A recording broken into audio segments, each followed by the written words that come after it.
ulil anfalillah, masalah itu untuk Allah dan Rasul. Fattaqullaha, takwalah kepada Allah, wasbiqullah itu, dan demikianlah di antara kalian, wa Allah wa Rasulullah, tarik Allah dan Rasul, in kuntum mu'minin, jika kalian itu beriman. Ini sebagaimana namanya surat diawali dengan bab besar namanya Anfal.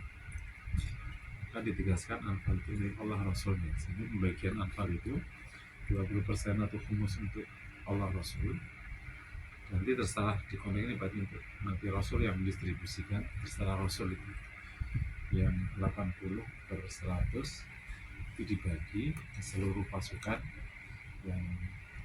yang bawa kuda ke kedua, tidak bawa kuda ke satu, kuda diatur satu.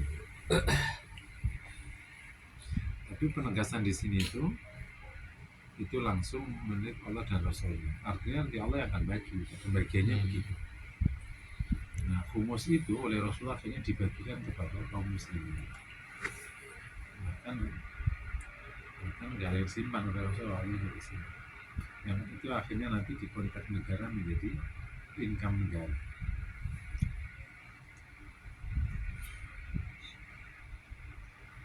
Nah, setelah Anfal ini, setelah penegasan ulil anfalillahi wa rasul fattaqullah, suruh takwa kepada, dan wa aslihu dzata bainakum, suruh mengislah di antara kalian. Menarik, suruh takwa, suruh islah.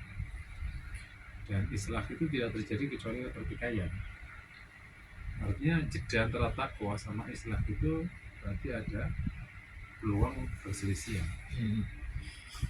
Ada perintah pada sesuatu itu pasti ada objeknya. Jadi itu salah satu hikmah syar'i ya, yang secara qadar itu gini, nanti ada qadar yang sifat kauni, ada qadar syar'i. Qadar kauni itu selalu sejalan dengan qadar syar'i. Contoh gini, perintah islah itu harus ada fakta pertikaiannya. Kalau nggak ada, syariat ini nggak jalan. Mungkin nggak mengislah tapi orangnya bersatu, nggak mungkin. Itu namanya apa aja yang Allah perintahkan secara syar'i bisa jadi, apa aja yang Allah izinkan secara kauni tidak Allah izinkan secara syar'i. Jadi memang diizinkannya pertikaian supaya syariat islah itu ada, sama dengan diizinkannya maksiat supaya taubat itu jalan, diizinkannya kekufuran supaya dakwah itu, jihad itu jalan. Jadi diizinkannya setan supaya ada orang berdakwah, diizinkannya syahwat ya bicara Allah menjalankan dunia ini. Makanya melihat maksiat itu tidak boleh berdiri sendiri, maka itu dilihat sebagai sebuah objek yang memberikan peluang kebaikan, tapi sekaligus menjadi objek yang harus disingkiri. Kita memandangnya tidak boleh satu sisi, nanti marahmu biasanya. Ibnu Athaillah pernah mengatakan, setiap hal yang membawamu dekat kepada Allah itu berarti sebenarnya karunia. Termasuk ketika ada kemaksiatan kemudian terjadi dakwah, bersyukur kepada Allah itu. Nah, kalau enggak, kamu nggak dapat pahala dakwah. Jadi kalau ada ikhwan nggak bagus, itu bagus untukmu. Jadi kepada mesti itu ada peluang untuk mendekat pada Allah. Kalau nggak ada peluang, kosongnya pondok kami Ustaz Nata itu berarti peluang kebaikan yang disediakan oleh Allah. Nah, jadi takwa asal itu menarik, suruh takwa tapi suruh mendamai. Jadi ada ruang setelahnya, itu nanti udah tafsir panjang tuh. Jadi kalau nanti antum kesempatan baca tafsir banyak hal itu, emang itulah Quran itu begitu ya, kayak setiap muhasir kan punya beda-beda. Terus ditekankan kembali, wa atiullah wa rasulahu in kuntum tattaqun, jika kalian suruh takwa, suruh islah, suruh taat. Ini perasaan pentingnya urusan Anfal itu penting. Ini tadi kemana ada yang kita ingat sama Rozak. Anfal ini di cabang iman itu masuk cabang iman ke 29. Pembagian pampasan perang kepada yang berhak. Itu masuk cabang iman, berdiri sendiri. Jihad berdiri sendiri, tidak lari dari perang berdiri sendiri, sabar dalam jihad berdiri sendiri, cabang iman berdiri sendiri. Terus taat dalam pembagian pampasan perang itu berdiri sendiri. Jadi memang pampasan perang itu menjadi fitnah terakhir di ujung perjuangan dan bisa menjadi misiu meledakkan seluruh proses awal yang panjang. Oleh karena itu Quran memberikan perhatian khusus tentang masalah Anfal. Ini menandakan bahwa di dalam proses orang berislam itu sifat kemanusiaan itu ada ruangnya, bukan untuk disetujui tapi untuk dibahas. Jadi Anfal itu ruang manusia pasti tertarik sama itu, makanya diatur. Jadi manusia bukan waktu berislam bukan sedang mengikis sifat kemanusiaannya atau mematikan syahwatnya, tapi mengatur syahwat supaya ada di jalan Allah. Nanti kemudian proses panjang sampai kemudian semua itu mati jadi orang zuhud, yang itu beda lagi prosesnya. Tapi di awal-awal bagi proses masuk Islam ada ruang-ruangnya. Ketika turun ayat zuyyina linnasi hubbus syahawati minan nisa'i wal banina seterusnya. Imam Bukhari meriwayatkan dari Umar bin Khattab di Sahih Bukhari. Ketika turun ayat itu Umar bertanya kepada Rasulullah, ya Rasulullah, semua kita pasti suka dengan semua yang disebutkan. Maka berarti kita tidak boleh. Kata Rasul, jika kau lakukan sesuai dengan haknya, maka kau berarti sudah tunaikan hak. Senang boleh, tapi yang penting sesuai dengan haknya. Cara ngambilnya benar, cara distribusinya benar, dan tidak membuat lalai kepada Allah. Itu yang repot. Biasanya kalau ngambilnya benar, ininya belum tentu benar, atau ininya benar, ngambilnya enggak benar. Udah ini benar menyebabkan lalai pada Allah. Ya, akhirnya jadi nggak benar, ujungnya juga ujungnya. Makanya akhirnya orang pada menghindari. Tapi intinya dikasih ruang itu. Sama di bahasa Anfal ini, Quran langsung ngambil alih gitu. Anfal itu milik Allah Rasulnya. Distribusinya didistribusikan kan, tapi sesuai dengan keputusan Allah Rasul. Jadi hasil pampasan perang Allah Rasul. Nah sekarang kita bahasan ini pelajaran pertama. Pelajaran terpenting dari Anfal di ayat ini itu namanya hasil dakwah. Kalau di pampasan perang itu rumusannya clear untuk Allah Rasulnya. Nah, kalau hasil dakwah non perang gimana? Secara hukum tidak bisa dikiaskan persis karena itu beda. Tapi secara value bisa diambil. Jadi kalau dikiaskan persis itu nggak ada satupun yang menyetujui, nggak ada.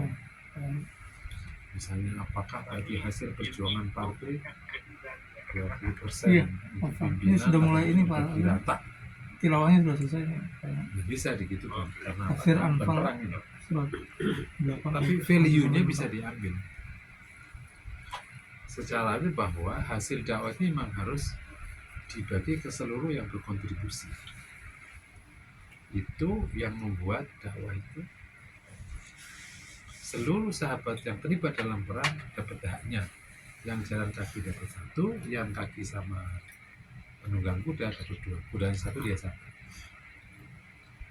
Nah, kalau bab ini memang dijalankan dengan komitmen, itu saya yakin seyakin-yakinnya barokahnya itu bisa berjalan dan orang merasa mendapatkan keadilan. Ruang ini ada di situ. Jadi memang sayukianya bab itu nggak ada, tapi Quran memberikan ruang diskusi untuk bab itu. Untuk keikhlasan menjadi penting. Sehingga bagi pelakunya wajib ikhlas, bagi pengelolanya ya harus fair.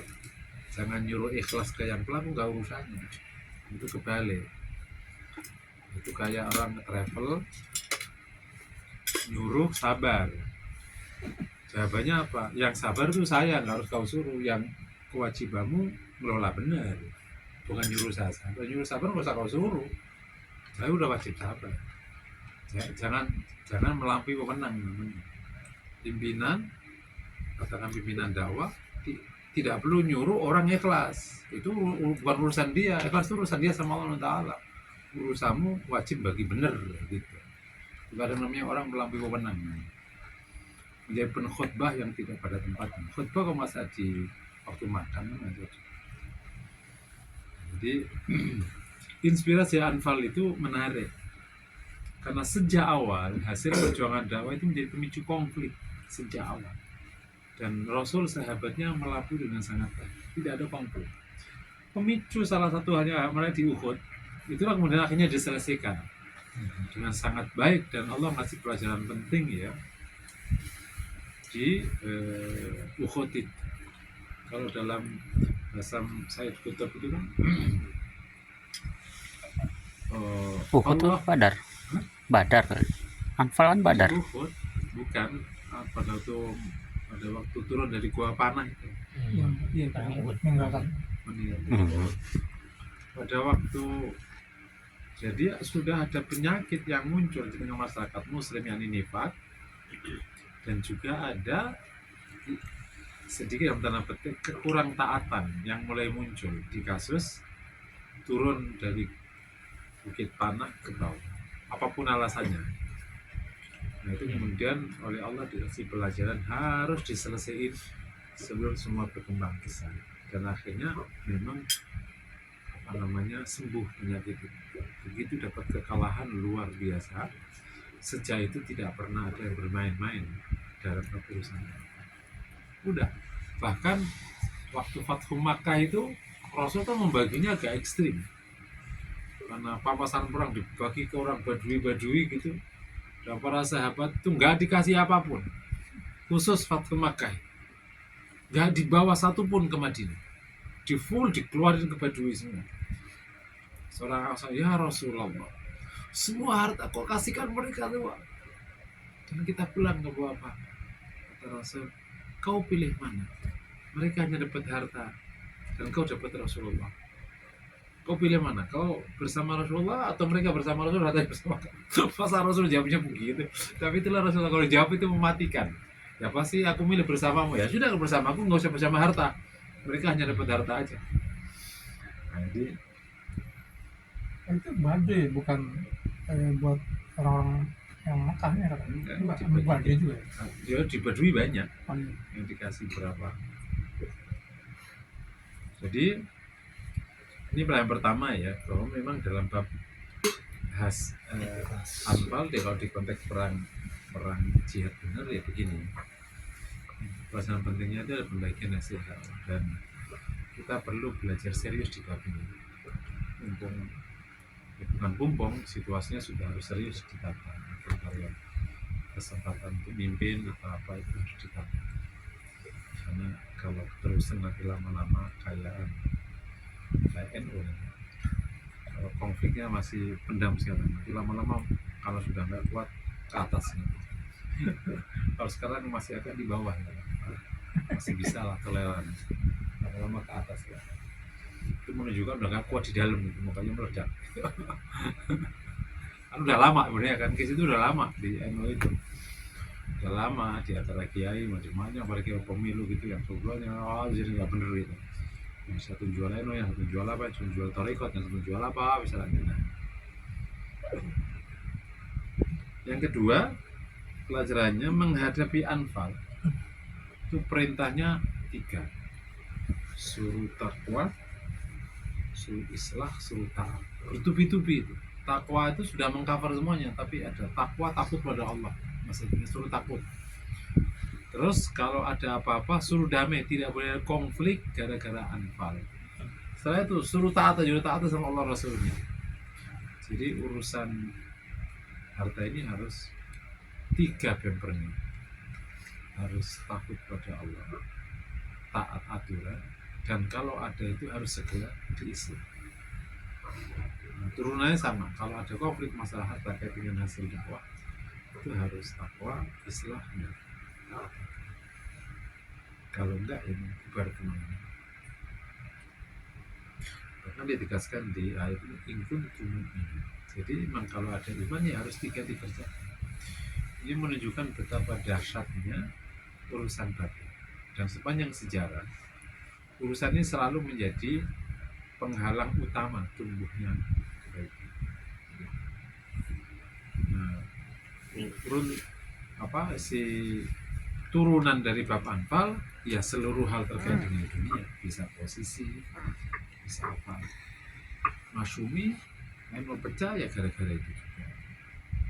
Dan hampir semua. Jadi memang bab ini, makanya ketika orang telah Allah izinkan dia mimpin kaum muslimin, hal pertama memiliki itu zuhud.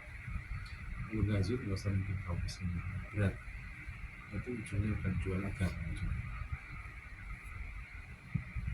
Kemudian, setelah Bapak Anfal itu tegaskan, langsung dibawa ke hal yang paling tinggi. Innamal mu'minuna alladzina dzukirallahu wajilat qulubuhum idza tuliyat 'alaihim ayatu zadatuhum imanan wa 'ala rabbihim yatawakkalun. Ini sifat mukmin di sini itu wajilat qulubuhum. Ini ada dua lajur. Kenapa bisa wajilat qulubuhum? Pertama, saking syiddatul khaufi minallah, saking takutnya kepada Allah.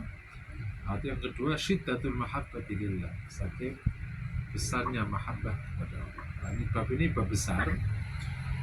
Catatannya gini, kita bahas bab ini itu di materi tauhid, sehingga itu di materi awal dasar. Dari satu sisi, bab mahabbah itu materi tinggi di tazkiyatun nafs, itu materi akhir. Jadi kan tauhid sama tazkiyatun nafs itu kayak bola. Materi paling dasar itu materi paling akhir. Kayak materi paling dasar tauhid namanya la ilaha illallah. Padahal la ilaha illallah itu adalah puncaknya tazkiyatun nafs. Mahabbah itu kalau di maqam, di posisi di hati itu paling tinggi di atas. Setelah itu ridho lah. Cuman di materi tauhid kita jadi di dasar. Jadi kira-kira kita ngerti aja dulu itu, sampai nanti secara hati bisa mencapai. Karena mahabbah itu bukan main-main. Jadi orang wajilat qulubuhum itu emang getar, emang bergetar. Karena takut atau karena mencintai. Jadi kalau memang belum bergetar, emang bergetar beneran. Serius itu. Ibnu Qayyim di bukunya Al-Mahabbah itu apa?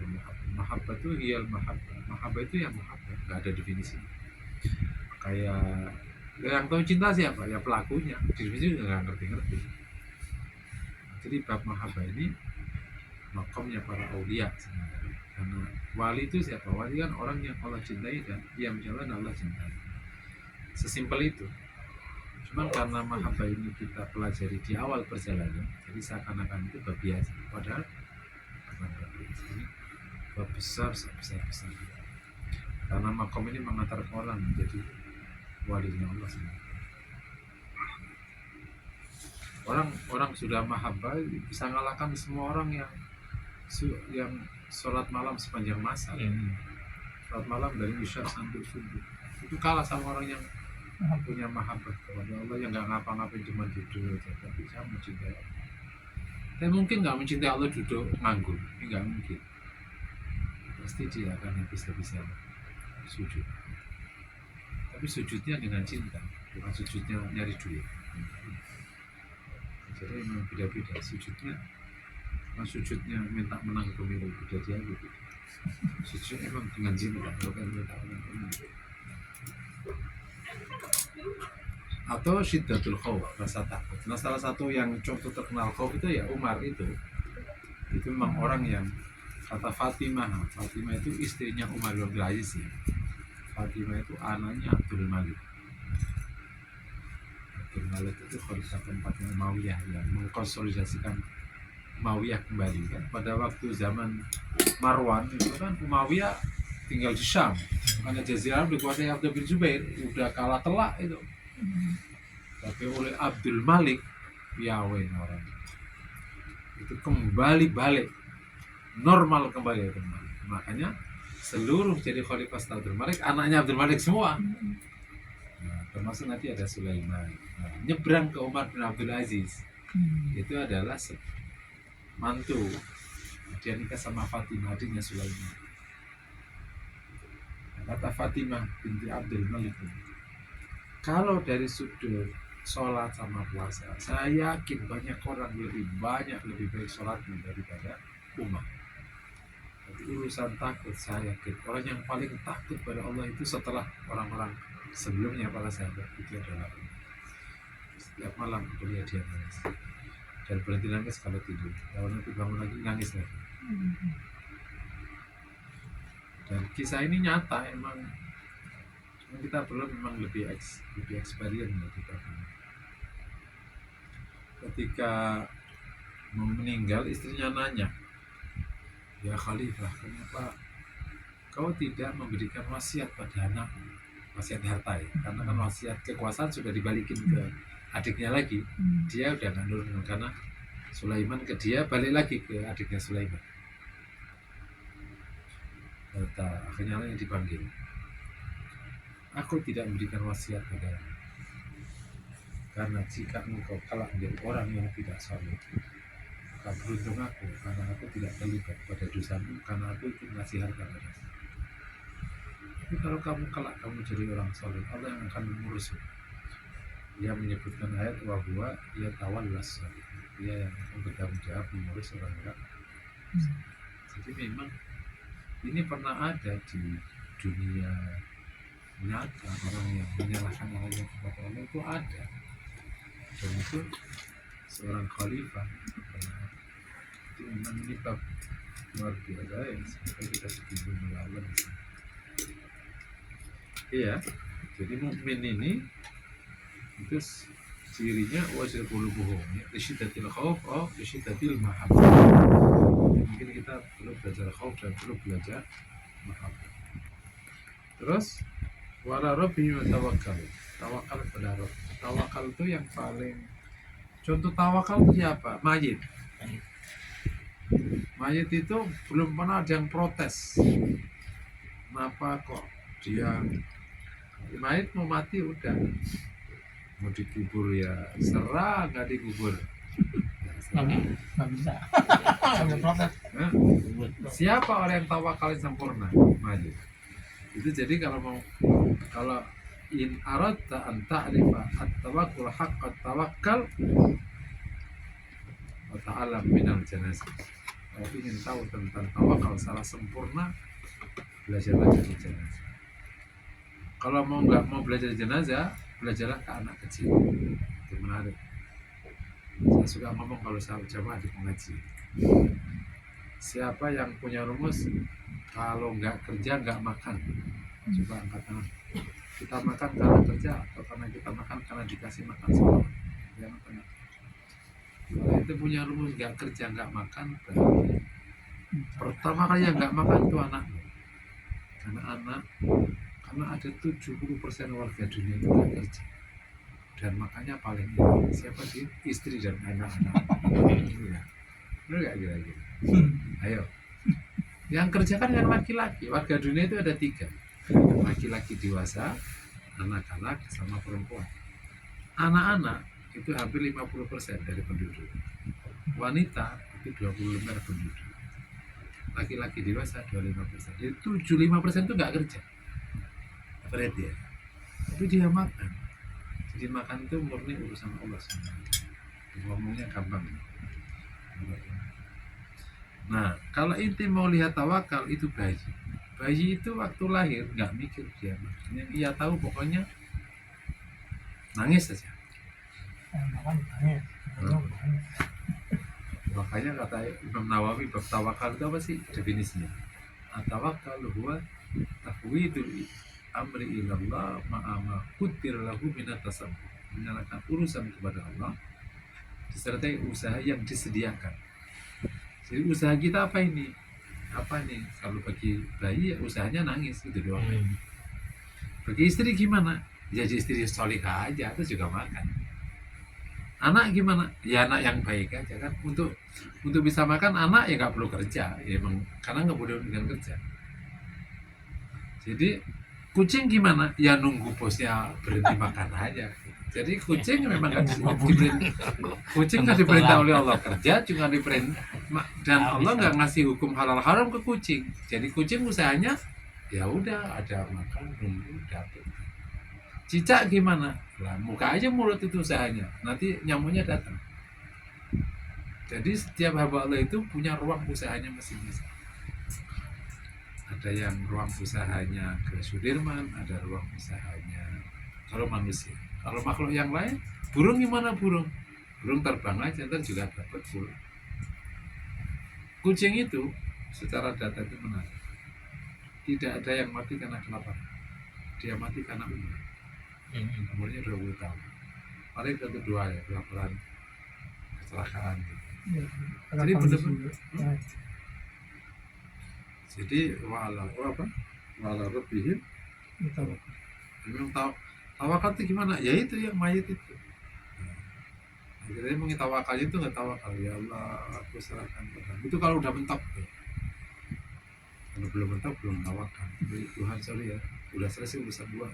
Jadi gak usah tawakal. Ini yang sombong pada Allah. Jadi tadi bedanya dengan bayi, Bayi. bayi sama mayat sama. Iya kan, bayi sama bayi. Bayi mikir nggak? Enggak. Jadi tawakal itu termasuk salah satu syariat yang memudahkan manusia. Cuman malah kita milih jalan susah. Suruh tawakal malah pikir sendiri. Jadi kalau bahasa kamu, ini dia yang ngomong benernya, prakteknya ya masing-masing. Prakteknya Masya Allah. Jadi kan Allah itu hidupkan kita, betul kan? Kalau kita nggak dihidupkan, ya kita nggak jadi apa-apa, betul kan? Begitu kita hidup, dan Allah hidupkan kita jadi manusia, nggak jadi jodoh. Coba jadi jodoh.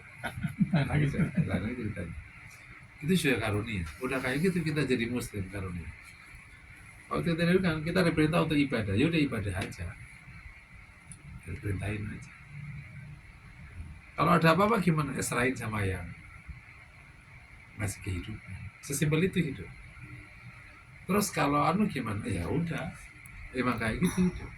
Nah kita karena proses beragama yang kurang matang sehingga hidup nggak gitu konsepnya. Hidup itu untuk ngumpulin ini, ngumpulin itu. Terus kalau ada masalah dipikir sendiri. Nanti kalau mentok karena di beragama baru ke Tuhan. Enggak gitu. Hidup ini rumusnya kita ditaruh di sini disuruh ibadah. Nah, ibadah itu butuh support. Ya udah kita suruh kerja, suruh kawin. Suruh nyekoin anak. Ya kan? Kalau nggak kurang, ya Allah belum bayar. Diserahin urusan. Jadi kalau gampangannya bahasanya tuh, ya praktek hidup ini bukan menjadi desain kita. Karena materialisme mengajarkan nggak gitu. Kita nyusun ini. Semua kita rencanakan. Jalan bener aja. Nah, bener juga nggak ngerti esok hari apa juga nggak ngerti apa-apa. Besok apa? Nggak ngerti. Jadi itu menyebabkan Rasul keubanan. Serius sih. Sedemikian rileks. Kita ini nggak mikir apa-apa kayak berat. Nggak mikir apa berat. Putih. Jadi kita salah konsep. Salah konsep. Serius. Salah konsep. Saya itu dulu diingatkan betul sama saya gitu. Waktu bikin perencanaan. Ingatlah yang menggerakkan tanganmu Allah. Saya itu dulu belum masuk di otak. Masih umur 35. Kalau bener kayak mau menjata dunia. Dan dunia bukan kau. Ya kita ngerjain ala kadar. Ala kulihal sifatnya adalah wala rabbihim. Terus alladzina yuqimuna shalah wa mimma razaqnahum yunfiqun. Ya, iqamatus shalah ya ada sifat tempat yang mendirikan sholat. Terus wa mimma razaqnahum yunfiqun. Yunfiqun itu spending ya, mengeluarkan dari apa yang kami kasih. Infak ada dua kategori, ada infak wajib, ada infak sunnah. Infak yang konsep global, yunfik itu, spending itu, pengeluaran itu ada dua, ada pengeluaran wajib, sunnah ada pengeluaran mubah. Yang wajib ada dua, yakni nafkah atau nafkah, ada ya zakat. Yang sunnah ada banyak, ada sedekah, ada hadiah, ada infak itu sendiri, infak yang bawah, ya itu namanya ujul khair, kayak ke masjid itu namanya infak. Tapi infak yang konsep global di atas ya. Nafkah itu masih infak, zakat itu masih infak. Tapi ada infak yang khusus yang namanya ujil khair, kayak ngecil jalan gitu. Terus ada termasuk wasiat, ada wakaf, itu semua infak, infak sunnah. Yang mubah gimana? Yang di luar itu praktek. Yang mubah bisa bergeser menjadi sunnah kalau memang tidak tadi mengeluarkan beli pot, beli apa tadi, itu namanya infak mubah. Nah, sejak awal Muslim itu didesain menempatkan hartanya itu untuk diinfakkan. Itu beda banget sama materialisme, kapitalisme. Itu harta itu untuk dimiliki. Kalau Islam itu dari harta itu untuk dibagi. Beda konsep ya.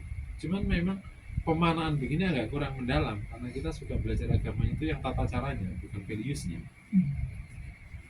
Jadi sejak awal konsep harta di Islam itu memang bukan untuk dimiliki, tapi untuk dibagi. Memang dia mencari untuk dibagi. Tapi baginya itu nggak banyak, sisanya baru. Dan yang kita miliki bukan yang ada di sini, yakni yang di akhirat. Jadi ini tuh bukan pemilikan kita, ini adalah harta yang akan kita tinggal. Jadi beda konsep. Kata Rasul, siapa yang hartanya lebih disukai daripada hartanya orang lain? Ya Rasul, pasti semua kita menyukai hartanya. Kata Rasul, yang kau infakkan jadi hartamu, yang kau makan akan habis, yang kau tinggalkan akan jadi harta ahli waris. Jadi yang kita gunakan ini nggak jadi harta kita. Jadi konsep kepemilikan itu justru itu yang diinfakkan, itu yang dimiliki. Jadi harta untuk dibagi, bukan untuk dimiliki. Mindset ini akan mendorong waktu kita mencari, mau dari awal tidak bukan untuk kita, dicari untuk. Ini sejalan dengan prinsip dakwah, prinsip leadership dan lain-lain.